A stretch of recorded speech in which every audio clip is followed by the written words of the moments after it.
X lover ಯಾಕೆ ಪದೇ ಪದೇ ನೆನಪಾಗ್ತಾರೆ? ಇದಕ್ಕೆ ಪರ್ಟಿಕ್ಯುಲರ್ ರೀಸನ್ ಏನು? ಈಗ ಬ್ರೇಕಪ್ ಆದ್ಮೇಲೆ ಕೆಲವರು ಚೆನ್ನಾಗಿದ್ದು ಬಿಡ್ತಾರೆ. ಅದರಲ್ಲಿ ತುಂಬಾ ಎಮೋಷನಲಿ ಕನೆಕ್ಟ್ ಆದಂತವ್ರು ತುಂಬಾ ಅಳ್ತಿರ್ತಾರೆ, ಕೊರಗ್ತಾ ಇರ್ತಾರೆ. ಅವ್ರಿಗೆ ಅದು ನೆನಪು ಕಾಡ್ತಾ ಇರತ್ತೆ. ಯಾಕೆ? ಇಲ್ಲಿ 3 ಟಿಪ್ಸ್‌ನ ಶೇರ್ ಮಾಡ್ತೀನಿ ಸಿಂಪಲ್ ಆಂಡ್ ಬೆಸ್ಟ್ ಆಗಿ. ಓಕೆ. ಅದಕ್ಕಿಂತ ಮುಂಚೆ ಫಸ್ಟ್ ಟೈಮ್ ನನ್ನ ಚಾನಲ್ ನೋಡ್ತಾ ಇದ್ರೆ ಸಬ್ಸ್ಕ್ರೈಬ್ ಮಾಡಿ, ಸಪೋರ್ಟ್ ಮಾಡಿ ಆಂಡ್ ಕೌನ್ಸೆಲಿಂಗ್ ಬೇಕಾ ಸ್ಕ್ರೀನ್ ಮೇಲೆ ನಂಬರ್ ಹಾಕಿರ್ತೀನಿ. ಸೊ ಕಾಂಟ್ಯಾಕ್ಟ್ ಮಾಡ್ಬೋದು. ಬಟ್ ಚಾರ್ಜಸ್ ಇರುತ್ತೆ. ಡೆಫಿನಿಟ್ಲಿ ನಿಮ್ಗೇನು ಪ್ರಾಬ್ಲಮ್ ಇದೆ ಅದಕ್ಕೆ ಸಜೆಸ್ಟ್ ಮಾಡ್ತೀವಿ ಕೇಳ್ಕೊಂಡು. ಓಕೆನಾ? ಕಾಂಟ್ಯಾಕ್ಟ್ ಮಾಡ್ಬೋದು. ಬಟ್ ವಾಟ್ಸಾಪ್ ಮುಖಾಂತರ ಕಾಂಟ್ಯಾಕ್ಟ್ ಮಾಡಿ. ಕಾಲಲ್ಲಿ ರಿಸೀವ್ ಆಗಿಲ್ಲ ಅಂತ ಹೇಳಿದ್ರೆ. ಸೊ ಫಸ್ಟ್ ಪಾಯಿಂಟ್ ಏನಂತ ಹೇಳಿದ್ರೆ ಕಂಫರ್ಟೇಬಲ್ ಆಗಿರ್ತಾರೆ ಡೈಲಿ ರೂಟೀನ್‌ಗೆ. ಸೊ ಯಾಕೆ ಬ್ರೇಕಪ್ ಆದ ನಂತರ ಅವ್ರಿಗೆ ಕಣ್ಣೀರು, ಬ್ರೇಕಪ್ಪು ಅಥವಾ ಅದನ್ನ ಒಪ್ಕೊಳ್ಳೋಕ್ಕಾಗಲ್ಲ ಅಂತ ಹೇಳಿದ್ರೆ, ಬ್ರೇಕಪ್ ಏನಾಯ್ತಲ್ಲ ಅವತ್ತಿಂದ ಹಿಂದೆ ಎಲ್ಲಾನು ಕೂಡ ಕಂಫರ್ಟೇಬಲ್ ಆಗಿ ಎವ್ರಿ ಡೇ ಅದು ಅಭ್ಯಾಸ ಆಗ್ಬಿಟ್ಟಿರುತ್ತೆ. Daily routines ಆಗ್ಬಿಟ್ಟಿರುತ್ತೆ. ಅದು ಇಲ್ಲ ಮಿಸ್ ಆಗ್ತಿದೆ ಅಂದಾಗ ಅದು ರಿವರ್ಸ್ ಆಗ್ಲಿಕ್ಕೆ ಶುರುವಾಗುತ್ತೆ ನಮ್ಮ ಮೈಂಡಿಗೆ. ಎಕ್ಸಾಕ್ಟ್‌ಲಿ ಏನು ಬೆಳಗಾದ್ರೆ ತಿಂಡಿ ಮಾಡ್ತೀವಿ. ಸೊ ಅವರೊಟ್ಟಿಗೆ ಕಮ್ಯುನಿಕೇಷನ್ ಒಳ್ಳೇದು, ಕೆಟ್ಟದ್ದು, ಖುಷಿ ಇರೋದು, ನೆಕ್ಸ್ಟ್ ಏನಾಗಬೇಕು, ಏನಾಗಬಾರ್ದು ಎಲ್ಲಾನು ಹೇಳ್ಕೋತೀವಿ. ಎಲ್ಲಾರ ಹತ್ರ ಅಲ್ಲ. ಆ ಕಂಫರ್ಟೇಬಲ್ ಆಗಿರ್ತಕ್ಕಂಥ ಜೀವಕ್ಕೆ ಮಾತ್ರ ಹೇಳ್ಕೊಂಡಿರ್ತೀವಿ ಅಲ್ವಾ? ಸೊ ಆ ಜೀವ ನಮ್ಮ ಮೈಂಡ್‌ಸೆಟ್ಟಿಗೆ ರೂಢಿಯಾಗಿರುತ್ತೆ. ಬಟ್ ಅದಿಲ್ಲ ಅಂತ ಬಂದಾಗ ಅದನ್ನ ಒಪ್ಕೊಳ್ಳೋಕೆ ಮೈಂಡ್‌ಸೆಟ್ ರೆಡಿ ಇರಲ್ಲ. ಸೊ ಆ ಕಾರಣಕ್ಕೆ ಏನಾಗುತ್ತೆ ತುಂಬಾ ಕೊರಗ್ತಾ ಇರತ್ತೆ, ಕಣ್ಣೀರು ಹಾಕ್ತಿರತ್ತೆ. ಅದೇ ಪ್ರಾಬ್ಲಮ್ ಆಗ್ತಿರೋದು. Yes or no? ಇದು ಬ್ರೇಕಪ್ ಆದವ್ರಿಗೆ ಗೊತ್ತು.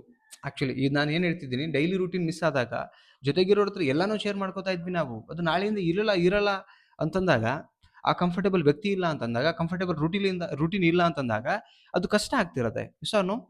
ಅನುಭವ ಇದ್ದವ್ರು ಎಸ್ ಅಂತ ಕಮೆಂಟ್ ಮಾಡೇ ಮಾಡ್ತಾರೆ. ನಂಗೆ ಗೊತ್ತು. ಬಿಕಾಸ್ ಅವ್ರಿಗೆ ಗೊತ್ತು ಅದ್ರ ನೋವೇನು ಅಂತ.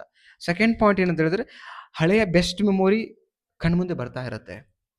ಓಡಾಡಿರೋದು, ಕೂತಿರೋದು ಆ್ಯಂಡ್ ಸ್ವೀಟ್ ಮೆಮೋರೀಸ್ ಅಂತ ಏನು ಬರುತ್ತೆ ಎಲ್ಲಾನು ಕೂಡ ಎಲ್ಲ ಕಣ್ಮುಂದೆ ಬರ್ತಿರ್ಬೇಕಾದ್ರೆ ನಾಳೆಯಿಂದ ಅದಿರಲ್ಲ, ಮಿಸ್ಸು ಆಗುತ್ತಲ್ಲ. ಎಲ್ಲ ಮಿಸ್ ಆಗ್ತಾ ಇದೆ ಅಂತ ಹೇಳ್ಬಿಟ್ಟು ಏನಾಗುತ್ತೆ ತುಂಬಾ ಅದು ಎಂಪ್ಟಿ ಅನ್ಸ್ಬಿಡುತ್ತೆ. ಅವಾಗ ಯಾವುದು ಪ್ರಪಂಚ ಅಂತ ಇತ್ತೋ ಆ ಪ್ರಪಂಚನೇ ಮಿಸ್ ಆಗ್ಬಿಡ್ತಿದ್ಯಲ್ಲ ಅಂತ ಹೇಳ್ಬಿಟ್ಟು ಏನಾಗುತ್ತೆ ಅಗೇನ್ ತುಂಬಾ ಬೇಜಾರಾಗ್ಲಿಕ್ಕೆ ಶುರುವಾಗತ್ತೆ. ಈ ಬದುಕು ಬೇಡ, ಎಲ್ಲಿ ಹೋದ್ರೂ ನೆಮ್ಮದಿ ಅನ್ಸಲ್ಲ, ಯಾವ ಪ್ಲೇಸಿಗೆ ಹೋದ್ರೂ ಆ ವ್ಯಕ್ತಿ ರಿಪ್ಲೇಸ್‌ಮೆಂಟ್ ಮಾಡಕ್ ಆಗ್ತಿರಲ್ಲ. ಬಿಕಾಸ್ ಅಷ್ಟು ಕನೆಕ್ಟಿವಿಟಿ ಪ್ರತಿಯೊಂದು ಮಾತು, ನಗು, ನೋಟ, ಅವರೊಟ್ಟಿಗೆ ಓಡಾಡಿರೋದು ಪ್ರತಿಯೊಂದು ಕನೆಕ್ಟಿವಿಟಿಲಿ ಬಂದಾಗ ಸೊ ಅದನ್ನ ಆ ರಿಪ್ಲೇಸ್‌ಮೆಂಟ್ ಸಿಗ್ತಾ ಇರಲ್ಲ. ಸೊ ಅವಾಗೇನಾಗತ್ತೆ ಅದು ಕಣ್ಮುಂದೆ ಬಂದು ಮತ್ತೆ ಬಿಕ್ಕಿ ಬಿಕ್ಕಿ ಅಳ್ತಾರೆ. ಡಿಪ್ರೆಷನ್‌ಗೆ ಹೊರಟೋಗುತ್ತೆ. ರೈಟ್? ಇದು actually one of the main reason.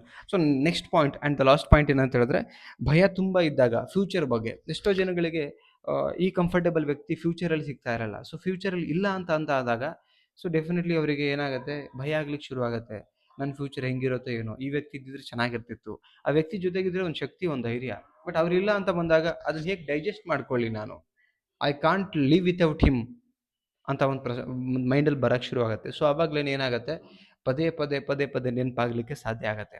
ಈ 3 ವಿಚಾರಗಳಿದೆಯಲ್ಲ, ಸೊ ಆವಾಗ್ಲೇನೆ ಎಕ್ಸ್ ಲವರ್‌ನ ಮರೆಯೋಕ್ಕೆ ತುಂಬಾ ಕಷ್ಟ ಆಗತ್ತೆ. ಸ್ನೇಹಿತರೆ ವಿಡಿಯೋ ನೋಡಿದ್ರಲ್ಲ ನಿಮಗೇನು ಅನ್ಸುತ್ತೆ ಅದನ್ನ ಕಾಮೆಂಟ್ ಸೆಕ್ಷನ್‌ನಲ್ಲಿ ಕಮೆಂಟ್ ಮಾಡಿ. ಇರೋ ರಿಯಾಲಿಟಿನ ಹೇಳಿದ್ದೀನಿ.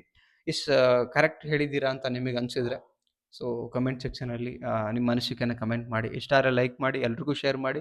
ಸಬ್ಸ್ಕ್ರೈಬ್ ಮಾಡದೆ ನೋಡ್ತಾ ಇದ್ರೆ ದಯವಿಟ್ಟು ಸಬ್ಸ್ಕ್ರೈಬ್ ಮಾಡಿ ಆ್ಯಂಡ್ ಕೌನ್ಸೆಲಿಂಗ್ ಬೇಕಾ ಸ್ಕ್ರೀನ್ ಮೇಲೆ ನಂಬರ್ ಹಾಕಿರ್ತೀನಿ. ಸೊ ಕಾಂಟ್ಯಾಕ್ಟ್ ಮಾಡಿ. ಕಾಲ್ ಮಾಡದೆ ಹೋದ್ರು ವಾಟ್ಸಪ್ಪಲ್ಲಿ ಟೆಕ್ಸ್ಟ್ ಮಾಡಿ ಸಾಕು ರಿಪ್ಲೈ ಬರುತ್ತೆ ಆ್ಯಂಡ್ ನಿಮಗೆ ಕೌನ್ಸೆಲಿಂಗ್ ಅಪಾಯಿಂಟ್ಮೆಂಟ್ ಕೂಡ ಸಿಗುತ್ತೆ. ಬಟ್ ಚಾರ್ಜ್ ಇರುತ್ತೆ.